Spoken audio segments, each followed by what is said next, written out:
अंदर आइए, हमें आपका इंतजार था। आप ये वीडियो हमारी वेबसाइट या यूट्यूब पर देख रहे हैं, क्योंकि आप जानना चाहते हैं कि जल्दी कैसे करें, उसके सटीक कदम क्या हैं। इस प्रकार के दस्तावेज का अपोस्टिल जितनी जल्दी और आसानी से हो सके, कैसे करवाएं? तो तैयार हो जाइए, अब हम शुरू करते हैं।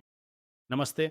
अगर आप यह देख रहे हैं तो आपको जानना होगा कि काम जल्दी कैसे हो। अपोस्टिल एक टेक्सास कोर्ट रिकॉर्ड सर्च जो टेक्सास सेक्रेटरी ऑफ स्टेट द्वारा प्रमाणित है। इसकी लागत, प्रोसेसिंग समय क्या है और हमारे साथ टेक्सास अपोस्टिल ऑर्डर देने के लिए आपको क्या कदम उठाने होंगे। सबसे पहले टेक्सास के सभी रिकॉर्ड योग्य दस्तावेज जैसे डिस्ट्रिक्ट या काउंटी क्लर्क द्वारा साइन किए गए कोर्ट रिकॉर्ड सर्च अपोस्टिल के लिए ईमेल या फैक्स नहीं किए जा सकते। आपको अपने कोर्ट रिकॉर्ड सर्च की मूल या प्रमाणित प्रति हमें डाक से भेजनी होगी या हमारे पास आकर छोड़नी होगी। ये हमारे मुख्य ऑस्टिन टेक्सास कार्यालय में फोटोकॉपी नहीं हो सकती। आपका टेक्सास कोर्ट रिकॉर्ड सर्च दस्तावेज होना चाहिए। आदर्श रूप से वर्ष 2000 के बाद जारी किया गया हो। अगर आपका दस्तावेज 1980 से 1999 के बीच का है तो इसके अस्वीकार होने का आधा चांस है क्योंकि यह पुराना है। 1980 से पहले के दस्तावेजों पर अपोस्टिल नहीं मिल सकता और आपको टेक्सास के शहर, काउंटी या राज्य से नया वर्तमान वर्ष का प्रमाणित प्रति मंगवानी और प्राप्त करनी होगी। दूसरा, रिकॉर्डेबल दस्तावेजों को नोटराइज करने की जरूरत नहीं होती, इसलिए कोई नोटरी इनकी कॉपी बनाकर आपके लिए नोटराइज नहीं कर सकता।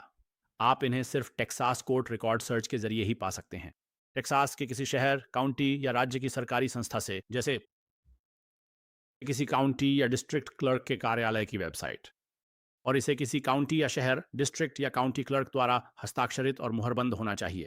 आप केवल मात्र वेबसाइट पर जाकर कोर्ट सर्च नहीं कर सकते और उसे प्रिंट करके हमें जमा नहीं कर सकते या उसे प्रिंट करके सीधे तौर पर हासिल नहीं कर सकते हैं। जैसा कि मैंने कहा, आप इसे नोटराइज नहीं करवा सकते। यह ज़रूरी है कि कोर्ट रिकॉर्ड सर्च किसी काउंटी या शहर, डिस्ट्रिक्ट या काउंटी क्लर्क अधिकारी द्वारा हस्ताक्षरित और मुहरबंद हो। यह बहुत महत्वपूर्ण है। हमारे Texas apostle on order form page पर, जिसे आप इस पेज के बिल्कुल नीचे दिए गए ऑन ऑर्डर फॉर्म बटन पर क्लिक करके एक्सेस कर सकते हैं, आपको online Texas apostle on order form भरना होगा। प्रिंट करें, फिर इसे हमें भेजें या शॉर्ट डीएच दें, साथ में फेडेक्स या यूपीएस रिटर्न लेबल दें, ताकि हम आपके दस्तावेज आपको या कहीं भी वापस भेज सकें। अगला है चरण संख्या 2, जो है शिपिंग निर्देश। ये चरण 2 है। ये सब शिपिंग के बारे में है और आप अपना दस्तावेज हमें कैसे भेजेंगे और हमसे दस्तावेज वापस कैसे प्राप्त करेंगे। हम आपको बताएंगे कि आप क्या कर सकते हैं और क्या नहीं कर सकते। तो सबसे पहली बात, हमसे अक्सर पूछा जाता है और ये हमारे फेक्यूज में भी है कि हम दस्तावेज भेजने के लिए किसे अनुशंसा करते हैं, और वह बिना किसी संदेह के फेडेक्स है। हम पिछले 16 वर्षों से शिपिंग कर रहे हैं। हमने 6 महाद्वीपों में शिपिंग की है। अभी तक हमने अंटार्कटिका में शिपिंग नहीं की है, उम्मीद है वहाँ भी कर पाएँगे। हमने 16 सालों से दुनिया भर में शिपिंग की है। हम अपने डीसी कार्यालय में केवल फेडेक्स से ही शिपिंग करते हैं। जब हम संघीय दस्तावेज और दूतावास के दस्तावेज भेजते हैं, और 16 वर्षों में फिर से भगवान करे, फेडेक्स ने कभी भी हमारा कोई पैकेज ना तो खोया है और ना ही इतना नुकसान पहुँचाया है कि हम उसे प्राप्त ना कर सकें। प्रमाण पत्र, और ये तीनों बड़े अमेरिकी कैरियर्स में सबसे किफ़ायती हैं। अधिकांश लोग ये नहीं जानते क्योंकि वे गलत तरीके से शिपिंग करते हैं, और हम आपको समझाएंगे कि आप ये कैसे करते हैं, कैसे बड़ी बचत करते हैं और फेडेक्स का सही इस्तेमाल कैसे करें। तो आपको फेडेक्स वन रेट का इस्तेमाल करना चाहिए। अधिकांश लोग ऐसा नहीं करते। ज़्यादातर लोग बस फेडेक्स चुनते हैं, उन्हें एक महंगा कोटेशन मिलता है और वे अंत में यूपीएस या यूएसपीएस के पास चले जाते हैं। अगर आप फेडेक्स वन रेट का इस्तेमाल करते हैं और हम इसे विस्तार से समझाते हैं एक लंबे वीडियो और स्क्रीनशॉट्स के साथ, तो अगर आप सिर्फ स्क्रीनशॉट्स देखना और वह लंबा पेज पढ़ना चाहते हैं तो वह आपको स्टेप बाय स्टेप बताएगा। आप इसे यहीं कैसे बनाते हैं, फेडेक्स और यूपीएस दोनों के लिए।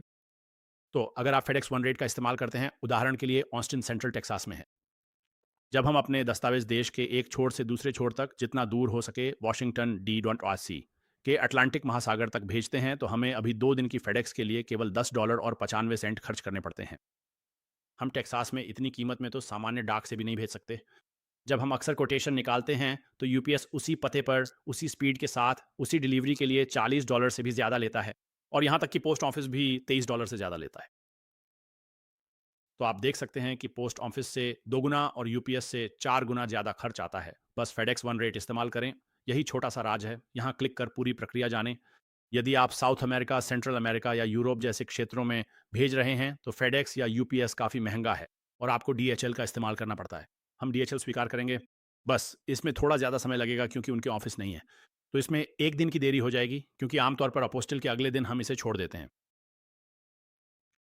तो यही हमारी सलाह है, वहां जाइए। इनमें से कोई भी आपको इसे बनाने की पूरी प्रक्रिया बताएगा और आप इसे दुनिया में कहीं से भी ऑनलाइन कर सकते हैं। आप ये लेबल अपने अपार्टमेंट से, अपने घर से या जहां भी हैं वहीं से बना सकते हैं। लेबल बनाने के लिए आपको अपने घर से बाहर जाने की जरूरत नहीं है और फिर आप बस उस लेबल को प्रिंट कर लें और अपने दस्तावेजों के साथ भेज दें। या आप इसे हमें ईमेल भी कर सकते हैं, किसी भी तरह से, क्योंकि ये हमेशा एक पीडीएफ ही होगा। तो आपको ये सुनिश्चित करना होगा कि आप मूल पीडीएफ डाउनलोड करें। ये वर्ड डॉक्यूमेंट में नहीं हो सकता या आप इसकी फोटो नहीं ले सकते। फेडेक्स या यूपीएस शिपिंग लेबल बनाते समय आपको पीडीएफ डाउनलोड हेतु देंगे।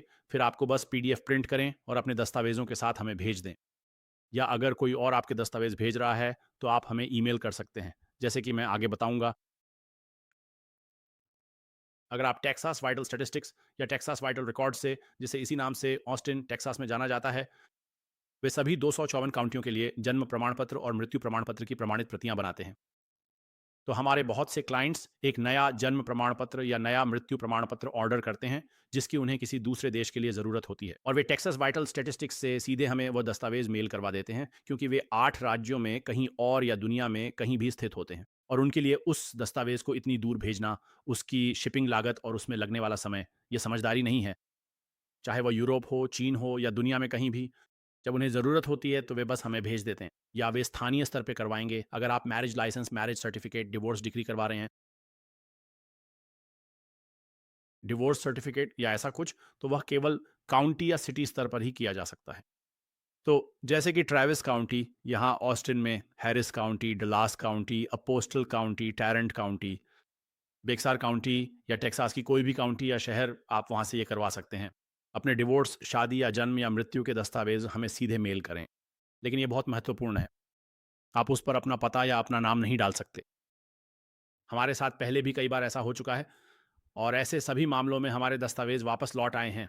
आपको उस पर हमारा पूरा नाम, हमारी कंपनी का नाम और हमारा सही पता लिखना ज़रूरी है, क्योंकि यह एक सामान्य समझ की बात है। उस पर आप सोचेंगे कि यह सामान्य समझ की बात है, लेकिन लोग क्या कर रहे हैं, वे अपना नाम डाल रहे हैं। जब वे इसे काउंटी या राज्य से मंगवा रहे हैं तो वे अपना नाम और हमारा पता डाल रहे हैं। तो वे अपना पता या हमारा पता और अपना नाम डाल रहे हैं। अरे, ऐसी कोई चीज़ नहीं है और इसलिए हमारा हमारा ऑफिस उसके लिए साइन नहीं करेगा। हमारे ऑफिस के डेस्क के लिए साइन नहीं कर सकते, क्योंकि वे लीज़ पर नहीं है। हमारे पास एक ऑफिस है जिसे हम लगभग 67 अलग-अलग ऑफिसों के साथ साझा करते हैं, या अन्य व्यवसाय, उस जगह के भीतर अलग-अलग ऑफिस। वहाँ एक साझा रिसेप्शन है जो दस्तावेज स्वीकार करते हैं और साइन करते हैं, लेकिन वे इसे स्वीकार नहीं कर सकते क्योंकि लीज़ पर कोई भी मौजूद नहीं है। इस पर हमारा नाम होना चाहिए। इसलिए यह वापस आ जाएगा और समस्या हो सकती है। अगर आप यूरोप या कहीं और से टेक्सास के दस्तावेज भेज रहे हैं तो वे वापस लौट जाएंगे। कृपया उस पर हमारा पता ज़रूर डालें। अगर चाहें तो आप हमारी कंपनी का नाम भी डाल सकते हैं और फिर आप अटेंशन टू लिखकर अपना नाम भी डाल सकते हैं अगर ज़रूरत हो तो, और फिर हमारा पता और हमारा फ़ोन नंबर डाल दें। ये ठीक है, हमें कोई समस्या नहीं होनी चाहिए। लेकिन भेजते समय यह सुनिश्चित करना होगा कि उस पर हमारा नाम अपोस्टल टेक्सास ज़रूर लिखा हो। और दूसरी बात है प्रीपेड शिपिंग लेबल के बारे में। तो जब हम आपके दस्तावेजों का अपोस्टिल कर लें तो आपको हमें एक प्रीपेड शिपिंग लेबल देना होगा, और या वह हमें ईमेल कर सकते हैं। आप वह हमें अपने दस्तावेजों के साथ मेल भी कर सकते हैं।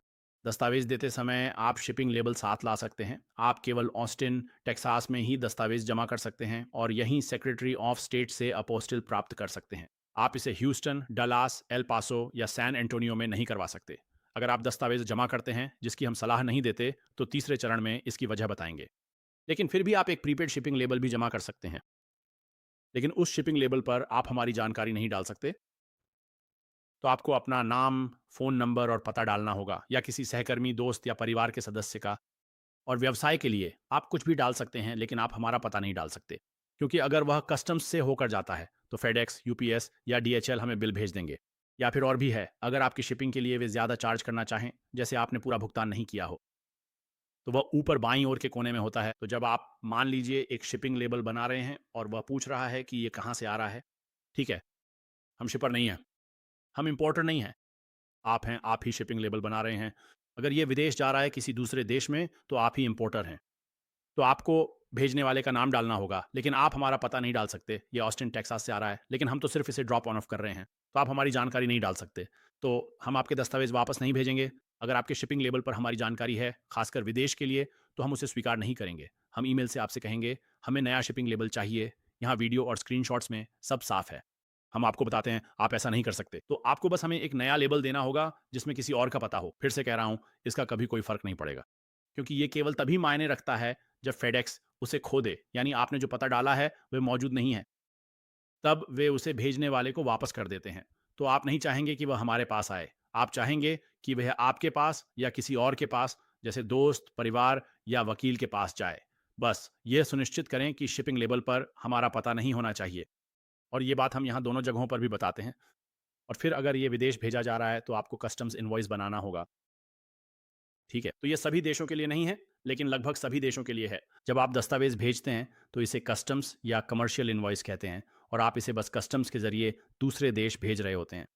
आपको ये घरेलू स्तर पर करने की ज़रूरत नहीं है, लेकिन अगर आप इसे कनाडा या यूरोप, चीन, ऑस्ट्रेलिया या मिडिल ईस्ट भेज रहे हैं, साउथ अमेरिका, वे जानना चाहेंगे कि लिफाफे के अंदर क्या है। इसलिए आप फेडेक्स और यूपीएस के लिए यहाँ क्लिक करें। हमने इनके मैनेजरों के साथ मिलकर एक प्री फील्ड टेम्पलेट बनाया है ताकि फॉर्म से भ्रमित करने वाली गैर जरूरी चीज़ें हट सकें। आपको उनकी ज़रूरत नहीं है, और हमने ये सब आपके लिए पहले से ही भर रखा है। आपको बस अपनी जानकारी, अपना पता उसमें डालना है, फिर उस पर साइन और तारीख लिखनी है, बस इतना ही। और फिर आप इसे प्रिंट करके हमें मेल कर सकते हैं या ईमेल भी कर सकते हैं, या जब आप अपने दस्तावेज हमें लौटाने के लिए लाते हैं तब भी इसे हमारे पास जमा कर सकते हैं। तो फिर से ये दोनों चीज़ें यहीं से होकर जाएंगी। और फिर से कुछ देशों के लिए ये ज़रूरी नहीं है, जैसे उदाहरण के लिए मैक्सिको में इसकी ज़रूरत नहीं है, लेकिन बहुत से लोग फिर भी इसे करते हैं सिर्फ सुरक्षा के लिए। और हम इसे डाक से भेजते समय पैकेज के साथ ही कस्टम इनवॉइस भी रख देंगे, लेकिन मुझे पूरा यकीन है कि मैक्सिको को इसकी परवाह नहीं है। कम से कम दस्तावेजों और पैकेजों के मामले में तो वे ध्यान रखेंगे। आपको सीमा शुल्क चालान की आवश्यकता होगी, लेकिन जब दस्तावेजों की बात आती है तो उन्हें कोई परवाह नहीं होती। जी हाँ, शिपिंग के बारे में बस इतना ही। धन्यवाद। ये तीसरा चरण है। मैं आपको हमारी मौजूदा मूल्य निर्धारण प्रणाली के बारे में बताऊंगा। और अगर आप हमें दस्तावेज जमा कराने आ रहे हैं तो हमारी वर्तमान प्रोसेसिंग समय सीमा, जो आज 30 नवंबर 2025 की है, वह क्या है। अगर आप हमें दस्तावेज जमा कराने आ रहे हैं तो आपको जो करना होगा वह ये है कि आपको आपको हमारा ऑन ऑर्डर फॉर्म ऑनलाइन भरकर प्रिंट करना होगा, जिसे आप नीचे यहाँ क्लिक करके खोल सकते हैं। ठीक यहाँ इस पर क्लिक करने से आप हमारे ऑन ऑर्डर फॉर्म पेज पर पहुँच जाएंगे, और यही फॉर्म आपको ऑनलाइन भरना है और फिर उसे प्रिंट करना है। और वहाँ एक और वीडियो है जिसमें हम बताएंगे कि ऑर्डर फॉर्म कैसे भरना है या बाकी सारी चीज़ें कैसे करनी है। तो अगर आप हमें अपने दस्तावेज डाक से भेजने वाले हैं, जैसा कि ज़्यादातर लोग करते हैं, तो आप हमारा ऑन ऑर्डर फॉर्म प्रिंट करें और उसे अपने दस्तावेज़ों के साथ भेजें, जैसा कि हम स्टेप 2 में बताते हैं। आप उसे हमें भेजते हैं। अगर आप अपने दस्तावेज़ हमें व्यक्तिगत रूप से देने आ रहे हैं तो इससे प्रक्रिया तेज़ नहीं होती, और मैं इसके बारे में बताऊंगा। अगर आप हमारे ऑस्टिन ऑफिस में दस्तावेज जमा करने आ रहे हैं, जो कि हमारा एकमात्र स्थान है, ना ह्यूस्टन ना डलास, सिर्फ हमारा ऑस्टिन ऑफिस, तो आप अपने दस्तावेज वहां जमा कर सकते हैं। तो अगर आप ऑस्टिन क्षेत्र में रहते हैं तो आपको हमारा ऑन ऑर्डर फॉर्म प्रिंट करना होगा और उसे अपने दस्तावेजों के साथ लाना होगा। और अब मैं हमारे कटोन ऑफ समय के बारे में बताने जा रहा हूँ। तो उसी दिन की सेवा के लिए इसका मतलब है कि हम आपके कानूनी दस्तावेज टेक्सास सेक्रेटरी ऑफ स्टेट के पास दाखिल करेंगे। अगर हमें आपके दस्तावेज दोपहर 12 बजे तक मिल जाते हैं सेंट्रल स्टैंडर्ड टाइम, सोमवार से शुक्रवार तक, जिसमें कोई भी बड़ा संघीय या राज्य अवकाश शामिल नहीं है, तो जब सेक्रेटरी ऑफ स्टेट का दफ्तर खुला हो और नीलामी चल रही हो, वे संघीय और राज्य छुट्टियों से ज्यादा दिन बंद रहते हैं। जैसे इस साल 4 जुलाई के बाद वाले सोमवार को वे बंद थे, जो कोई संघीय अवकाश नहीं था।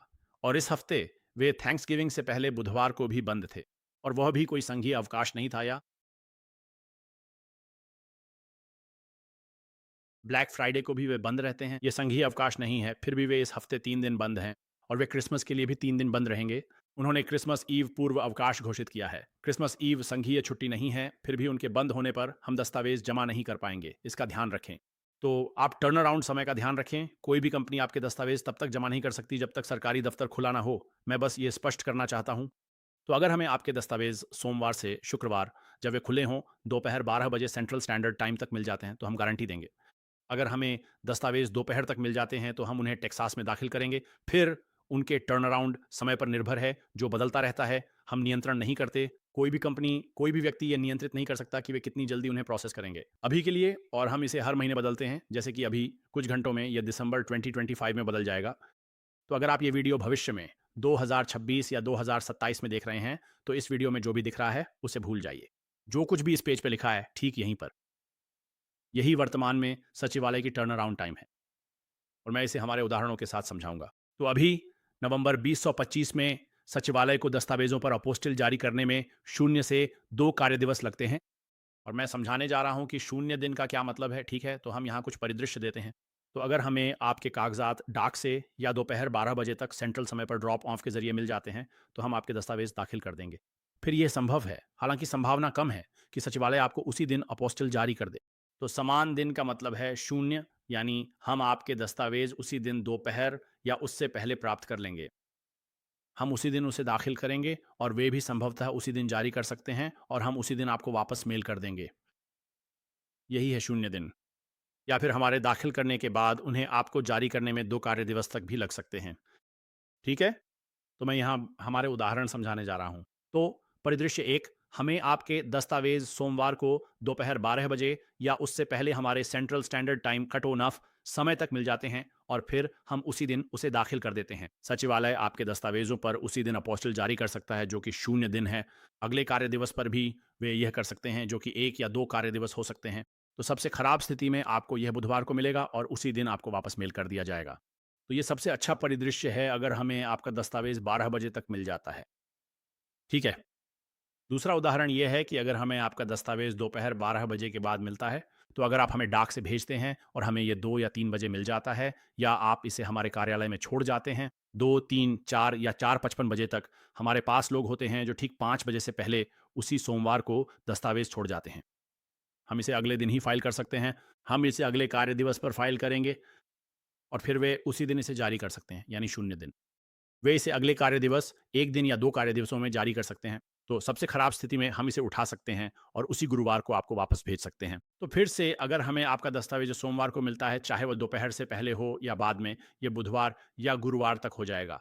सबसे खराब स्थिति में, जब तक कि कोई ज्वाम्बी प्रलय या एलियन आक्रमण ना हो, अगर आप इसे सोमवार को देते हैं, तो यह गुरुवार तक आपको वापस भेज दिया जाएगा।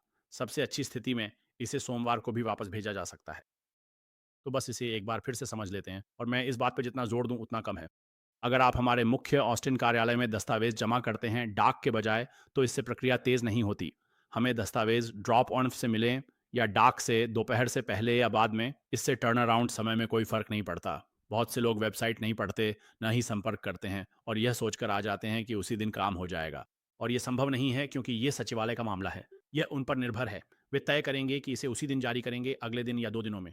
तो कृपया, जब तक आप ऑस्टिन में नहीं रहते, इससे प्रक्रिया तेज़ नहीं होती। बस अपने दस्तावेज़ हमें ओवरनाइट भेज दें, जैसा कि हम स्टेप 2 में बताते हैं कि कैसे करना है, ठीक है? और फिर ये कीमतें आज की तारीख के अनुसार हैं। ये कीमतें अगले साल 2026 या 2027 या 2028 में बदल सकती हैं, जब भी आप यह वीडियो देख रहे हों, लेकिन इस वीडियो में कही गई बातों पर ना जाएँ। यहाँ जो लिखा है, उसी के अनुसार चलें। जो भी यहाँ लिखा है, ठीक यहीं इस समय जो भी लिखा है, वही वर्तमान कीमत है। तो पहले दस्तावेज़ के लिए अगर आपको एक दस्तावेज़ को सेक्रेटरी ऑफ स्टेट से अपोस्टिल करवाना है, तो इसकी कीमत $95 है और इसमें सभी फाइलिंग फ़ीस शामिल हैं। तो आपको हमें कोई चेक या मनी ऑर्डर या कैशियर का चेक नहीं भेजना है। आपको राज्य की फाइलिंग फ़ीस के लिए हमें पैसे नहीं भेजने हैं और ना ही आपको कोई कागज़ी कार्रवाई करनी है। आपको हमें राज्य का फ़ॉर्म नहीं भेजना है। हमारे अपने फ़ॉर्म हैं और हम फाइलिंग फ़ीस का भुगतान करते हैं। तो कुल मिलाकर सिर्फ़ $95 ही देना है। बस इतना ही। कोई टैक्स नहीं है। ये सिर्फ़ $95 फ़िक्स है। बस यही आपको देना है और अगर दस्तावेज़ एक से ज़्यादा हैं, तो इसमें छूट मिलती है। ये आपके लिए एक आसान सा चार्ट है। अगर एक दस्तावेज़ है, तो $95। अगर 2 दस्तावेज़ अपोस्टिल करवाने हैं, तो 2 के लिए 170 और 3 के लिए 245 होंगे। ये अभी की मौजूदा कीमतें हैं। हमारे पास बस यही है। फिर किसी भी एक्स्ट्रा डॉक्यूमेंट के लिए $75 होंगे और जब आप ऑन ऑर्डर करने के लिए तैयार हों, तो बस इस बटन पर क्लिक करें और यह आपको हमारे ऑन ऑर्डर फॉर्म पेज पर ले जाएगा, टेक्सास अपोस्टिल के लिए। और फिर से, ये केवल टेक्सास के लिए है। ये संघीय मूल्य निर्धारण या कॉर्पोरेट मूल्य निर्धारण टेक्सास कॉर्पोरेट दस्तावेजों के अपोस्टिल या दूतावास शुल्क के लिए नहीं है। यह विशेष रूप से केवल टेक्सास सेक्रेटरी ऑफ स्टेट और टेक्सास दस्तावेजों के लिए है। इसलिए वे दस्तावेज जो टेक्सास की नोटरी द्वारा प्रमाणित किए गए हों या वे दस्तावेज जो टेक्सास की किसी संस्था द्वारा जारी किए गए हों, शहर, राज्य, काउंटी या राज्य सरकार, जैसे कि टेक्सास का जन्म प्रमाण पत्र, मृत्यु प्रमाण पत्र, विवाह लाइसेंस, तलाक का आदेश, आपराधिक record, check, driving license, power of attorney, इस तरह की चीज़ें। तो ये तीसरा चरण है। धन्यवाद।